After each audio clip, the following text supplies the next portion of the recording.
Hello, welcome to the channel and thanks for watching. In this video I'm going to show you how I painted my Plague Marines that you're seeing before you here, why I think they're some of the best models in 40k, both in game terms and just for the fun of painting, and talk you through the method that I've used to expand my squads. If you've watched the channel before or checked my Instagram, you'll know that I've got a couple of squads of Plague Marines already, and I'm building a very big 10,000 point Plague Marine army to do a big game that's coming up in a couple of weeks at the time of publishing this video. So I'm under the cosh to try and get a lot of stuff done.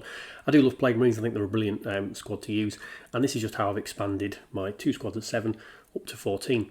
So what you're seeing here is just how I do my bases with some milliput and milliput roller. I won't go into big detail on this, this is just a background filler to talk through it, but if you do want a bit of a guide of how I do the bases for my models, I'll drop a link down below so you can check that, along with all the paints and everything I use in this will be listed down below for you to have a look at if you want to.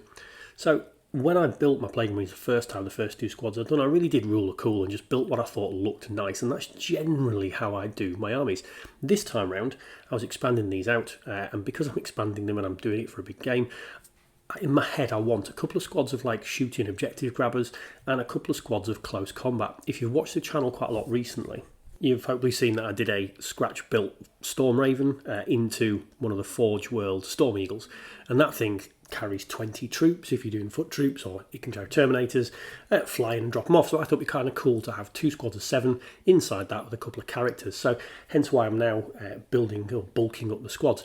So I've done 14 bases, you see here. Again, check the link if you want to see how I've done it. And I've then pieced them in with the current 14 Plague Marines that I have, and I've just laid the squads out. So effectively I'm doing 2 duplicate squads of standard Plague Marines and 2 duplicate squads of close combat. Also using the special banner bearer that you buy separately, and the Plague Marine Champion as well, because I bought the big army set, which I think I've revealed on the channel before. What I'm not doing, you see they're pointing out the little sassy nurgling that's on there, I'm doing none of the nurglings from any of the kits. I've not stuck down any nurglings on any of the models, including, you see here, the special edition models that came out. So I'm saving the nurglings for a bit of a project later on, once this Death Guard army is finished. So these are the first squads you can see here, and I am matching the paint scheme to those. So actually, last year I did a video on how to paint Death Guard, and really I sort of semi-followed that along, but that was before I knew how to edit, how to cut. I had to do my voiceovers all in one go, and I wasn't really doing very close-up camera shots, so hopefully I'm going to do a better job this time. So I've taken the 2 squads of 7 I've already got, and I said I'm going to do identical, because when I built them ruler cool before, I had 1 squad with a banner, 1 squad with an icon that you see in here, and I just dropped them into the squads, not really knowing what the rules were. And obviously, really, you want the banner in your close combat squads because it boosts combat effectiveness. You want the icon in the shooting squads. And it's really just, this is a chance for me to make the squads make more sense in game terms. It's not my primary focus, but it's nice to know that you are going to have a bit more of an impact in the game because you're gearing the squads up more sensibly. So that's just the method in kind of what I'm doing. In terms of build, the other thing to think about with Plague Marines, or the Death Guard here, is that there is instructions how to build each of the body types a couple of ways. But once you've got to, like I have here, where you've got 4 squads of 7, those instructions are not necessarily going to be good enough to make the models different. And the beauty of the Plague Marines is that, you know, you can make such variance with these models. So what I've done is I've made sure when I'm going through the instructions that if I've built the 2 previous ways of building that torso, I've put that to one side, and I've put different arms on that the instructions show, so that actually every single model in this army, even though I've got 28 Plague Marines, which isn't a huge amount, but even though I've got 28 Plague Marines, every single one of these is different in some way, whether that's, you know, weapons, equipment, just a different head on it, whatever it is. So that's just something to bear in mind when you're going through this build. And the advantage of having the champion, you can see I'm building here, and the banner bearer, the one that gets separate, is that's just 2 totally different models that are going to look really cool and are mixed in with your army. And here's just an example of that. So this is 2 different Plague Marines with the great cleaver that you can get. So it's meant to go on the left hand body you're seeing, but I've put it on the right hand one as well, which means you put the arms at a different angle, because again the torso is held slightly differently, and the kind of tentacle that's going out of his chest, you'll see a little bit of green stuff I've had to put in there to make the tentacle match with the body. But that's now 2 totally different looking models with the same equipment that you can spread across. One thing to bear in mind is when you're doing it, you'll see that the sockets, there's like sections for them to slot onto, and there's sort of lumpy bits of plastic on the torsos that hold specific arms in place. So just file those down, you know, hobby knife real carefully and slice them down. You can do all sorts of options. This one's one that's, I think, it's one of the coolest models, and you know, holding that grenade, really nice model, and that's exactly as the instructions show. So now we're on to the painting. I've done a black undercoat, and I've spread lead belcher over the top. They're very kind of ancient and ornate armour wearers, so it really helps that kind of aged brass effect. And when you're painting the Death Guard green on, like I am here, don't paint over the bullet holes, leave the brass showing, and leave obviously on the edges to get that ornate armour effect later on. Massively time saving this as well. You can see the amount of brass that I've left. Now we're painting a sort of pallid flesh colour, and this has gone on all the tentacles and all the demonic looking parts on the model. So the tentacly bits, also the pipes you're seeing here. A lot of pipe work on these models looks like flesh has grown over it, so I'm sticking it on those, but I'm leaving the other ones brass at the moment. I've also put that on any nurglings that are stuck to the models onto their sort of skin. Now I'm doing a bleach bone colour. This looks very similar on camera to the flesh colour. It's not quite, doesn't match this much in reality. When you're painting bone, paint from the base of the bone upwards, and that flow of brush strokes certainly helps with that final effect. Now my army colour's purple, so I'm painting a royal purple onto all the robes. I also drop it into the banners and the icons kind of facings. Any colour you want to do to represent your kind of warband, absolutely great. I think purple just gives a nice contrast to the green. Another way of tying together the models is a use of a colour to go over your gun casings. So I've taken just black and I've put that over the bolt guns. I've also put it on the plague spewers. With the plague spewers and any grenades that are across the models, I've just taken a nice deep red. Again, it's just a colour I've picked because I think it just ties them together quite nicely and puts a few different bits of variance in.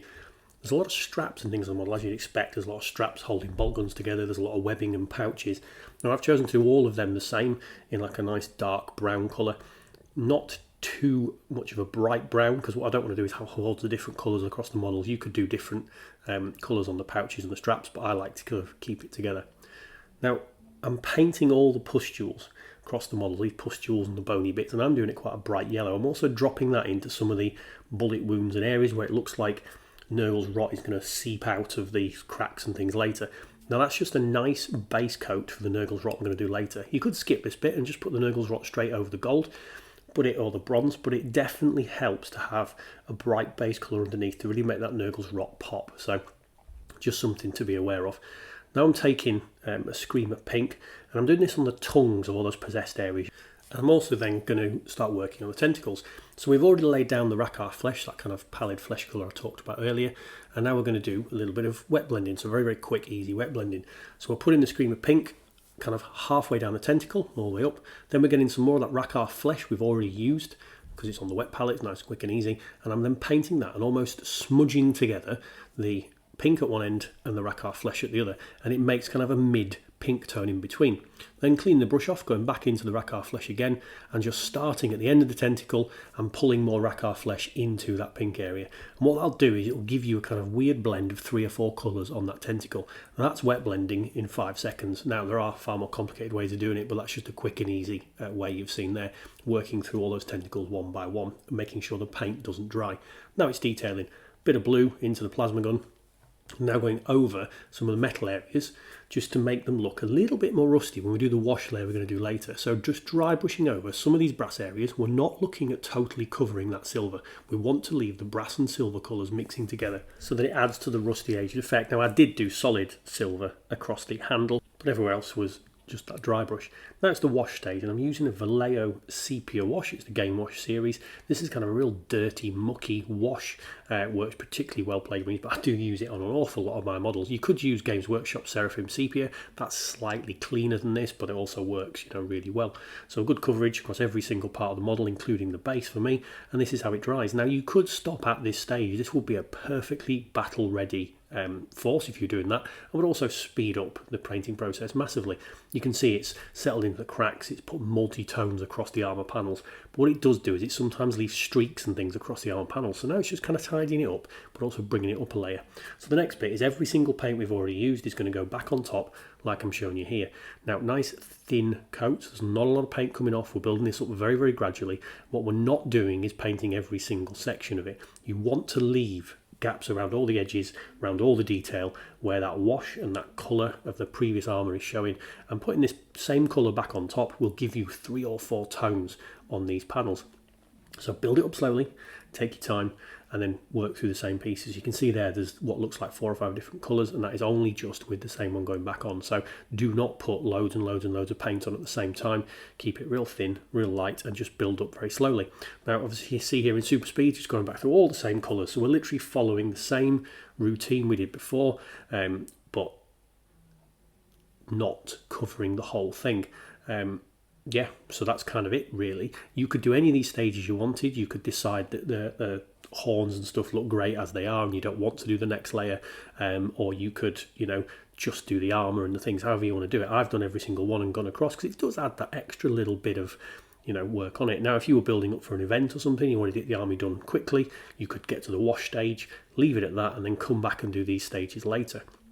It's a real flexible scheme. The only thing of all I'm showing you now that I would do, if you were just going to do the basic paint scheme, is maybe do the Knurled Rot, because that sort of looks really nice. But I'm just going through here and going around all those areas, the wood, the bone, etc. Now this is the one point of difference. So to finish the model off really nicely, we're just using a few other washes. So we're taking a Majos Purple, which is a contrast paint, and I'm just dropping this down onto those kind of nurgle pipes where it looks like flesh has grown over the pipes. Just dropping a little bit on there, covering maybe a third of the model. I'm taking a Bile Tan Green wash and putting that onto all the skulls that are all over the model, and we've painted this with the same flesh colour as we've done the nurglings and things, but I'm dropping green on here, whereas I'm dropping purple onto the nurglings and the tubes and pipes, because then that differentiates that skin colour. And again, just little patches of green being dropped on makes it look like these heads are kind of rotting on the armour, and just again gives a little bit of difference, but they're still building off that same flesh colour base. And now one of my favourite kind of technical paints from Games Workshop, which is that nihilakh oxide, because obviously the brass armour they're wearing doesn't rust, it sort of oxidises, what brass does, and just dropping little bits of this on around the bolts, and any of the kind of raised riveting areas, or an area where maybe some of the brass armour is cracked, just adds a little pop of extra colour, and just helps to, you know, visualise that kind of rot and decay. Now I've not done it on every bolt, I've not done it on every rivet, I've not done it on every crack, I've just done it on here and there to make it look good, and it's just something worth playing with. And then that's the only difference. Now we're moving on to the Knurled Rot stage, and this just goes on to any of the areas you've previously painted yellow, you know, any bullet holes that have gone in there that you might have this rot kind of seeping out of, and across the base like I said before. And this is one of the best paints for using with Death Guard. It is brilliant. You can also use it if you've made a painting mistake earlier on and you've got a colour where it shouldn't be, wax on Knurled Rot over the top of it and hide your painting mistake. It's a brilliant technical paint, and definitely worth having in your arsenal for Death Guard. And that is it. That is the completed paint scheme. Seeing again the models that are finished. Look, I really like the effect. This is building on the work I've done for the rest of the Death Guard army as I've built through it over the year or so I've been collecting these. So plenty more to come, still got plenty more to paint. And if you keep watching the channel, these models will be being used in a big 10,000 point game in a few weeks time, and hopefully I'll report back on the channel about how well they've done. But you can see the difference in how I've built the squads, trying to gear them up to actually be effective in the game, as well as following the rule of cool, because these are some of the coolest models in the 40k universe. Hope you enjoyed that. See you later.